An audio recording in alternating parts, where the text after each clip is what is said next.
Netflix's new show Kaleidoscope is a weird one. It's advertised as a fun new way to watch TV. There are 8 episodes, all labelled a different colour, and they're set at unique time periods before and after the heist at the centre of the show. So, they're robbing a secure vault in New York City, but each episode will be at a specific point in time, from 24 years before the heist to 6 months after the heist. The idea is that you have to watch the white episode last, as that's the day of the heist, but the other 7 episodes you can watch in any order you like, and it'll still make sense. To spice it up even more, Netflix provides different viewing options to different people. For example, my viewing order was this, but yours might have been completely different. And this non-linear interactivity is clearly what Netflix is trying to promote and make a bit of a talking point. Something fun to talk about and compare with your co-workers and friends. And I'll admit, the idea is pretty damn fun. I had a ball binging this in a day and swapping info in a group chat with friends watching it differently. What was their order? Did someone pick up on something I missed? It builds on the popularization of non-linear storytelling by directors like Tarantino and even stuff like Knives Out, or if you want a heist equivalent, Inside Man, and provides the viewer with a level of agency over the story. The interactivity guides both your experience and the social conversation, but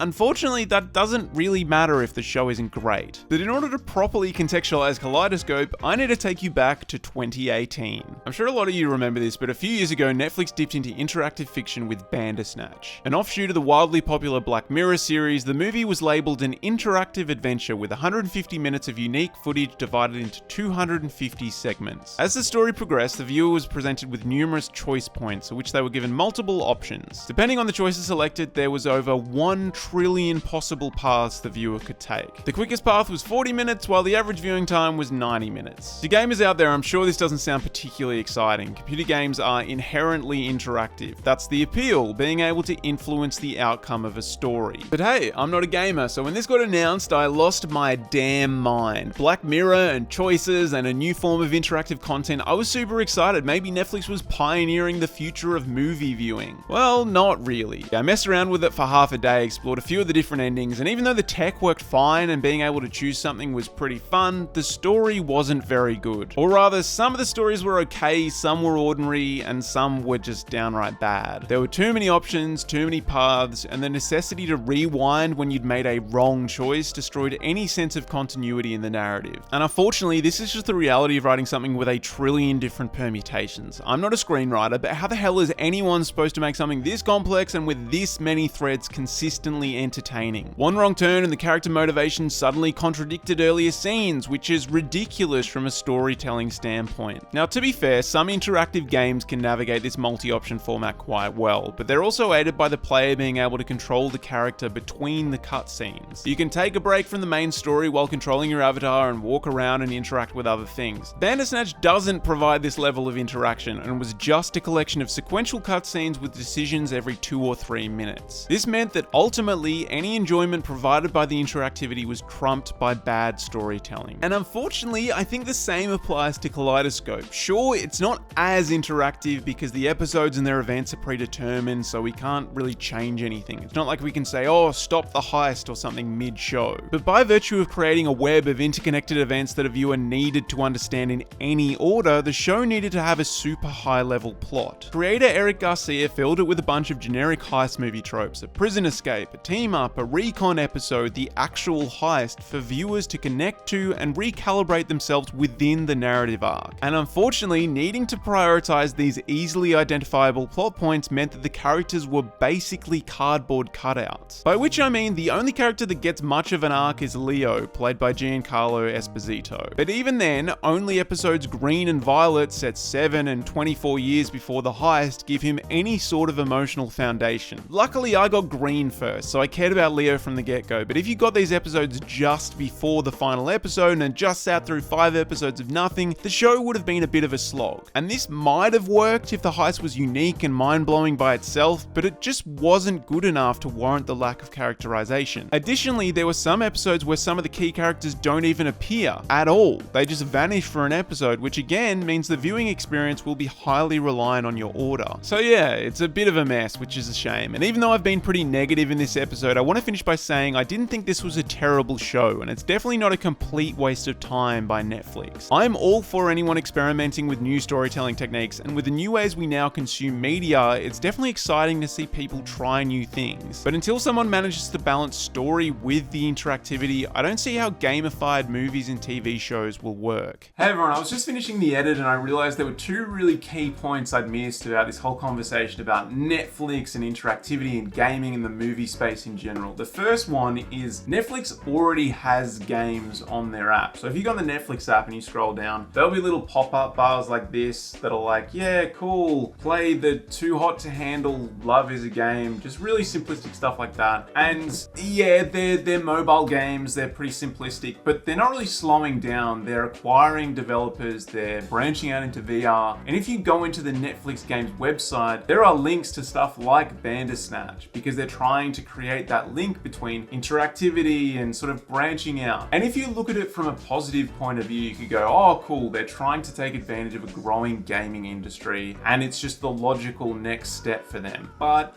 if you want to look at it from a more nefarious point of view, you've just got to think about the algorithm. So when Bandersnatch came out, there was someone, Jesse Damiani from The Verge, who criticized the fact that us making choices allowed Netflix to hoard and scrape data. And there was actually a research paper in 2019 that showed that users' preferences within Bandersnatch, because there were so many different options and permutations, could tell Netflix about our preferences, and they could then use that data to feed back into algorithms. And I know there's lots of discussion about algorithms being really evil and bad, and it's overblown in a lot of cases, like it is ruining curation for movies. Like my suggested are action movies and Judd Apatow comedies, and my girlfriend has like Christmas movies where a girl goes to a country town to meet a horse trainer or something. But when you look at it from this point of view, if Netflix is just creating this to feed into their algorithm that sort of progresses the company, like it's a conspiratorial look at it, but it's an interesting thing to consider when we get into this bigger world of gaming and data scraping. Yeah, I just thought I needed to mention that. All right, back to the video. Let me know what you think down below. Can gaming and film coexist, or are they too distinct to combine? And what was your order? Do you think it had any influence on how you enjoyed the show?